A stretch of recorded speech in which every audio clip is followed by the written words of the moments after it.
हमारी आज की कहानी ईवा नाम की मासूम सी लड़की से शुरू होती है। ईवा नई नई जवान हो रही थी और वो बला की खूबसूरत थी। ईवा इसी घर में रूही नाम की लड़की के साथ रहती थी। रूही एक कामयाब मॉडल है और ईवा उसके घर में काम करती थी। ईवा ने अभी अभी जवानी में पैर रखा था और उसकी कोई दोस्त भी नहीं थी, इसलिए उसे जिस्मानी सुख के बारे में खास जानकारी नहीं थी। वो पूरा दिन घर के काम करती और रात को रूही के आने के बाद अपने कमरे में आकर सो जाती। रोज की तरह रूही आज भी शूटिंग के लिए बाहर आई हुई थी। यहाँ उसके साथ विकी नाम का लड़का और शैली नाम की लड़की भी थे। रूही दिखने में जितनी खूबसूरत थी उससे कहीं ज्यादा उसकी गुफा में आग थी। जवान लड़का देखते ही उसकी गुफा पानी छोड़ने को तैयार हो जाती थी। आज भी विकी का बदन देखकर रूही ने उसे रिझाना शुरू कर दिया। वो जिस तरह विकी से चिपक चिपक कर पोज दे रही थी वो डायरेक्टर को बेहद पसंद आ रहा था, इसलिए वो उन तीनों को ज्यादा चिपकने को कहता है ताकि उसकी वीडियो को ज्यादा से ज्यादा लोग पसंद करें। कुछ देर बाद रूही विकी को अपने पीछे आने का इशारा कर बाथरूम में आ गई। रूही की हरकतों से वो भी समझ गया था कि रूही को क्या चाहिए, इसलिए वो जल्दी जल्दी उसके पास पहुंच गया। विकी कुछ करने का सोच ही रहा था कि तभी रूही उसे दबोच लेती है। वो जल्द से जल्द उसके गन्ने का रस पीना चाहती थी, लेकिन तभी डायरेक्टर की सहायक विकी को ढूंढती ढूंढती वहाँ आ गई। रूही के पूछने पर वो बताती है कि मैं विकी को ढूंढ रही हूँ, क्या तुमने उसे कहीं देखा है? रूही कहती है कि मैंने किसी को नहीं देखा और इतना कहकर वो उसके साथ ही चली जाती है। सहायक के आने से विकी को बहुत बुरा लगता है क्योंकि उसने उसका मजा खराब कर दिया था। कुछ देर बाद वो तीनों फिर से अपने काम पर लग गए और सबको रूही का काम बहुत अच्छा लगता है। इधर रूही अपने काम में बिजी थी और उधर ईवा घर की साफ सफाई कर रही थी। वो जब रूही के कमरे में आती है तो उसे रूही के कुछ खास खिलौने मिलते हैं। ईवा नहीं जानती थी कि ये किस काम के हैं, इसलिए वो थोड़ी देर उनके साथ खेलकर वापस अपने काम पर लग जाती है। जल्दी ही रात हो गई। ईवा घर के काम कर अपना मोबाइल देख रही थी। इसी बीच रूही भी वापस आ गई और वो अपने साथ विकी को भी लेकर आई थी। ईवा रूही से खाने के बारे में पूछती है, जिस पर रूही बताती है कि हम खाना खाकर आए हैं और अब तुम भी खाना खाकर सो जाओ। इतना कहकर वो विकी के साथ अपने कमरे की तरफ जाने लगी। ईवा समझ गई थी कि अब वो दोनों क्या करेंगे। रूही और विकी कमरे में आते ही धमाके करने लगे थे और उनकी आवाजें बाहर तक सुनाई दे रही थीं। ईवा कमरे के बाहर कान लगाकर रूही की चीखें सुनने लगी और चीखें सुनकर वो भी गर्म हो गई। अब उसका भी दिल बंदूक के मजे लेने को करने लगा। अंदर विकी रूही को दबाकर मजे दे रहा था और बाहर रूही का हाथ अपने आप उसकी गुफा की तरफ जाने लगा था। अगली सुबह ईवा नाश्ता लगा रही थी और तभी विकी भी नीचे आ गया। ईवा उसे नाश्ता करने को कहती है, जबकि विकी उसका धन्यवाद कर उसे घर का दरवाजा खोलने को कहता है। ईवा जब दरवाजा खोल रही थी तो विकी उससे कहने लगा कि तुम बेहद खूबसूरत हो, तुम्हें देखकर कोई नहीं कह सकता कि तुम एक नौकरानी हो। अपनी तारीफ सुनकर ईवा शर्माने लगी। विकी के पूछने पर वो बताती है कि मेरे पिता की मौत हो गई है, इसलिए घर चलाने के लिए मुझे पढ़ाई छोड़कर ये काम करना पड़ रहा है। विकी की बातों से साफ साफ पता लग रहा था कि उसे ईवा अच्छी लगने लगी है, लेकिन वो बिना कुछ बोले ही वहाँ से चला जाता है। उसके जाते ही ईवा की नजर अपने सामने वाले घर पर पड़ती है, जिसका नौकर अपने मालिक की गाड़ी धो रहा था। इस लड़के का नाम लियो था। ये दोनों मन ही मन एक दूसरे को पसंद करते थे, इसलिए एक दूसरे को देखते ही इनके मन में लड्डू फूटने लगते हैं। दोनों का नैन मटक्का अभी शुरू हुआ ही था कि तभी लियो का मालिक उसे आशिकी करते देख गुस्सा हो गया और वो लियो को खरी खोटी सुनाने लगा। लियो को डांट पड़ते देख ईवा को बुरा तो लगता है, लेकिन वो कुछ कर नहीं सकती थी। इसी बीच रूही ईवा को आवाज लगाती है। ईवा जल्दी जल्दी उसके कमरे में आती है।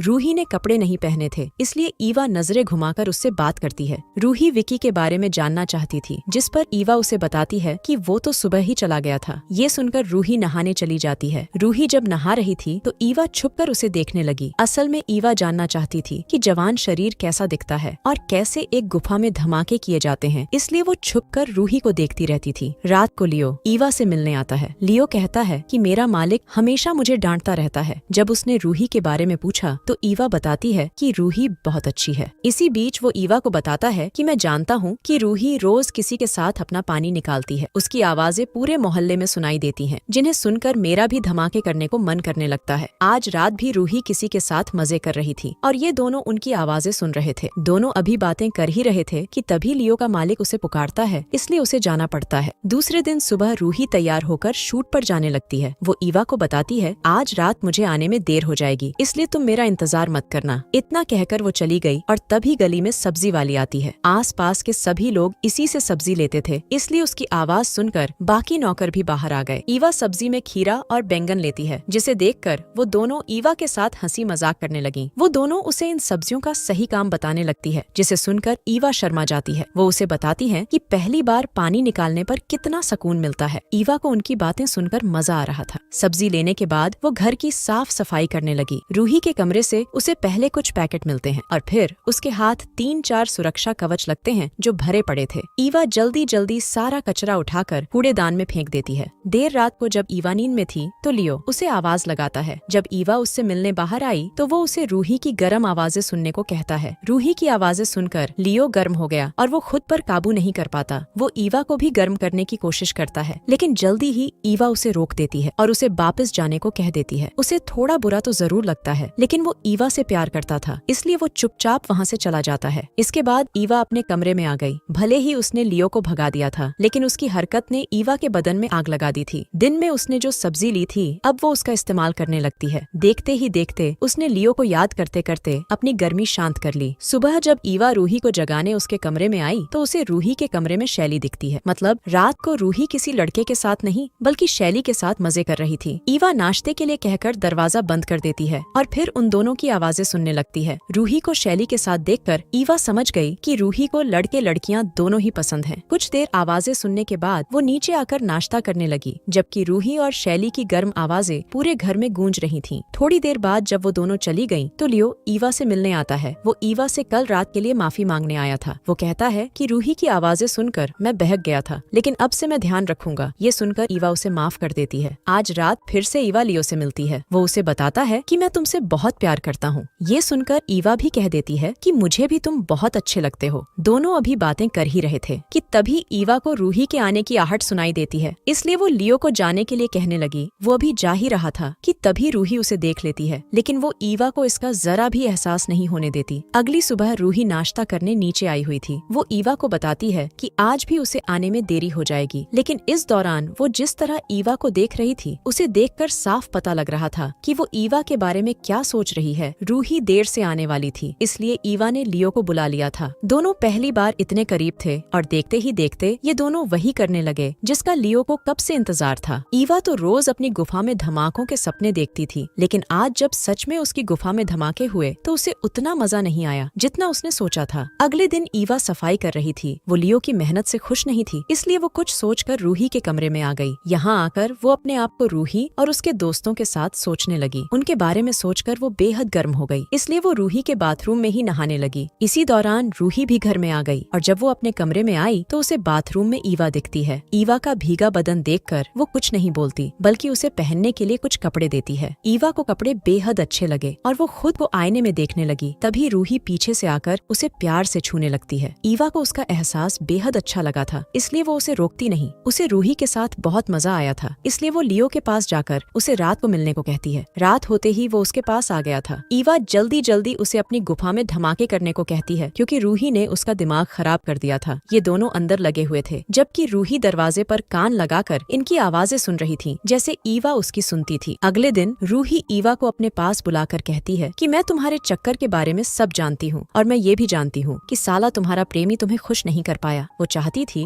कि आज रात वो ईवा और उसके प्रेमी के साथ पानी निकाले। पहले तो ईवा मना करती है, लेकिन फिर रूही के मनाने पर वो मान गई। रात होते ही उसने लियो को बुला लिया। पहले तो वो खुद उसके साथ शुरू होती है और फिर रूही उनके पास आ गई। रूही को देखकर वो समझ गया कि यहाँ क्या होने वाला है। वो रूही और ईवा पर बेहद गुस्सा करता है। उसका दिल तो कर रहा था कि वो कमीनी रूही को खेतों में भगा भगा कर गोली मारकर मार दे, लेकिन वो खुद पर काबू रखता है। वो ईवा को बताता है कि मैं तुमसे बहुत प्यार करता हूँ, लेकिन मैं ये सब नहीं कर सकता। ईवा उससे माफी मांगती है, मगर वो गुस्सा होकर चला गया। कुछ दिनों बाद ईवा रूही के साथ बाहर आई हुई थी, तभी वहाँ लियो आता है। असल में रूही को अपनी गलती का एहसास हो गया था और उसने लियो से माफी भी मांग ली थी। कहानी के आखिर में ईवा को उसका प्यार मिल जाता है और इसी के साथ इस कहानी का यही अंत हो जाता है। हमारी वीडियो देखने के लिए बहुत बहुत धन्यवाद। अगर आप ऐसी ही वीडियोस के दीवाने हैं तो प्लीज मेरे चैनल को जरूर सब्सक्राइब करें। मिलते हैं अगली वीडियो में, तब तक के लिए नमस्कार।